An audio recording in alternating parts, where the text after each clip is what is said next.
Alright guys, I'm just giving you guys a quick update of something I should have mentioned in the first video.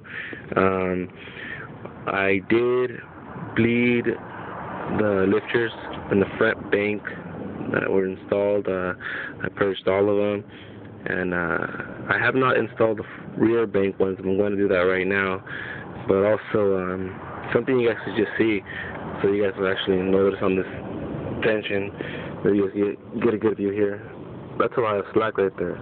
That's not really normal. You shouldn't have that much slack on this belt right here. See that? Luckily, before I actually turned on my engine, I did check my timing belt marks. I didn't remove the timing belt before I did this install. The noise is exactly how it sounded like before doing the install of my lifters. I did make this special tool at work, and I know Blue Point saws when I actually made this one. I didn't have the specifications to make it, or any special measurements. I kind of just based off an image that I saw on the internet. So it's a good tool to do your lifters. It worked great for me.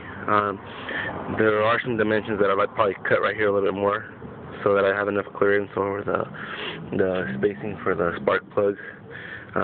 But I'll show you guys what that looks like in a different video. I'll also get the dimensions and do like some kind of a drawing with all the dimensions. So if you guys want to make this tool for yourselves, you guys can go ahead and do it. But it'll probably be sometime next week. So like I said, I did bleed these lifters. They were purged, but obviously there's a lot of slack right here, and we'll see how everything turns out. Alright guys, bye.